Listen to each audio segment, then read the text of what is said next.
Hello, welcome to Divided Nexus Pet Stories YouTube channel. Make sure to like, share, and subscribe, and enjoy the video. This is the story of Max and Gertie. The rain in Paw City doesn't wash away the filth. It just makes it slicker. I sat in my office, a converted doghouse in the shadow of the Whisker District, watching the neon signs bleed into the puddles outside. My name is Max.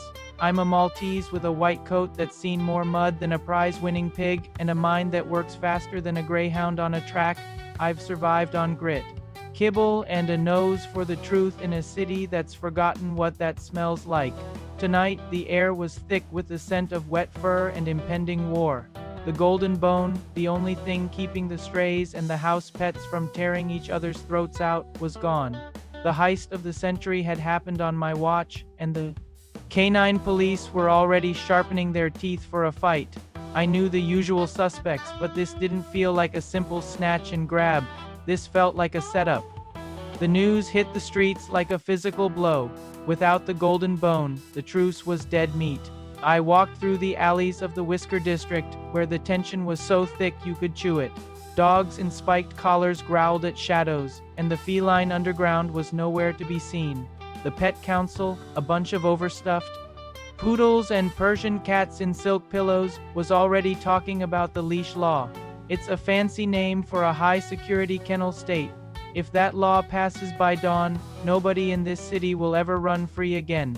I needed a lead, and I needed it before the sun decided to show its face. The crime scene was a mess of shredded blueprints and silver bells. No scent of a dog anywhere. Just a lingering, faint aroma of expensive milk and high society perfume. I reached the pedestal where the golden bone used to sit. It was a high-security vault in the center of the city, now empty and mocking. The locks weren't picked.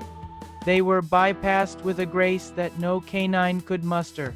I found a single silver bell caught in the grate, a calling card. I knew that bell. It belonged to Gertie, the feline fatale who's been playing me like a fiddle for years. She's not just a thief. She's an artist of chaos. She left a trail of clues that felt too easy, like she wanted me to find them. Shredded blueprints of the council's headquarters were scattered nearby, along with a false scent trail that led toward the subway. Gertie wasn't hiding. She was inviting me to the dance, and I never was one to turn down a lady, even one with claws. The trail led me to the Saucer, an underground milk bar where the elite felines of Paw City spend their nights. The place was a den of silk and whiskers, smelling of warm cream and secrets. I stood in the doorway, my muddy paws leaving a trail on the pristine velvet carpet. Every head turned, and the room went silent. Then I saw her. Gertie was draped over a chaise longue, her tan fur glowing under the amber lights, those cocoa brown ears twitching with amusement. She looked like she didn't have a care in the world, even though she was the most wanted creature in the city. "You're late, Max," she purred, her voice like velvet on sandpaper. I was starting to think you'd lost your nose. I didn't come for small talk, I came for the bone. "The bone is just a shiny distraction, Max," Gertie said, leaping onto a balcony as I made my move.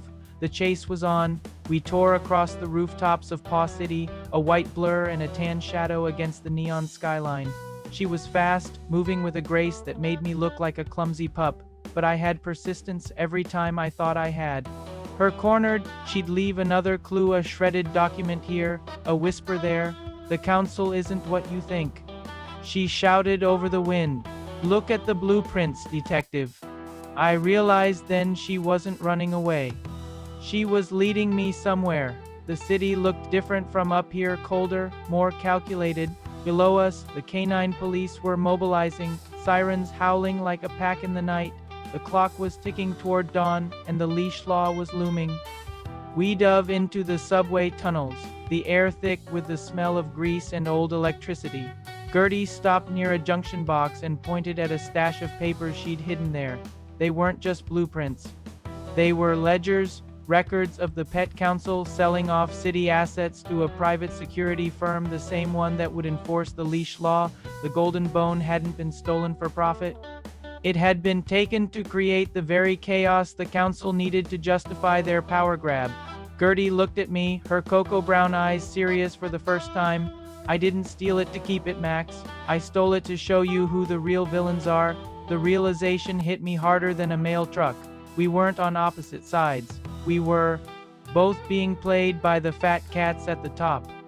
The Pet Council's headquarters was a fortress of glass and gold, sitting high above the city like a crown on a rotting head. We slipped through the ventilation shafts, Gertie's idea, of course. Inside, the corruption was palpable. We saw the council members, a group of pampered breeds, toasted to their coming order. They didn't care about the peace. They cared about the control. The golden bone was sitting right there on the head of the council's desk, a prop for their final act. If we reveal the truth now, the riot will turn into a revolution, I whispered. Gertie nodded, her claws extending. Then let's give them a show they'll never forget. We had 20 minutes before the sun rose and the law became permanent. It was time to bite back. The confrontation was a blur of fur and fury. The council's personal guard dogs, Dobermans in tactical gear, didn't appreciate our intrusion. I held them off, using every trick in the book, while Gertie navigated the room with lethal elegance. She grabbed the bone and the ledgers, while I made sure none of the guards could get a clear shot. The bone is ours. The lead counselor barked, but his voice cracked. He knew the game was up. I looked at the window.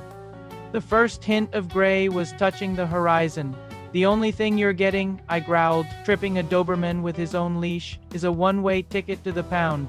We crashed through the window together, the golden bone glinting in the dying moonlight, as the truth began to broadcast through the city's emergency channels. We landed on the pavement just as the sun broke the skyline. The streets were filled with animal strays and house pets alike who had heard the truth. The riot didn't happen. Instead, there was a heavy, unified silence as the council's corruption was laid bare on every screen in Paw City. The golden bone was back in the hands of the people, or the pets, anyway. The leash law died before it could even be signed. I stood there, my white fur matted with sweat and grime, feeling every one of my years. Gertie stood beside me, looking remarkably composed for someone who had just jumped out of a skyscraper. She dropped the bone at my feet and gave me a look that I couldn't quite read. Maybe she wasn't the villain I thought she was. By the time the police arrived to take the council away, Gertie was gone. She always did know how to make an exit. She left behind a small silver bell and a note that read, "Until the next heist, detective." I walked back to my doghouse, the morning air finally smelling clean. The city wasn't perfect, and the peace was still uneasy. But at least it was our peace. I'm still Max, the private eye who doesn't mind a little mud and Paw City. It's still a place of shadows and neon, but today the sun feels a little warmer on my back. I've got a feeling Gertie is already planning her next move, and honestly, I wouldn't have it any other way. A dog needs a hobby after all, and mine just happens to be chasing the most dangerous cat in the world. Thanks for watching. I hope you enjoyed this story. If you did, make sure to like and subscribe for more content, and until next time, stay super.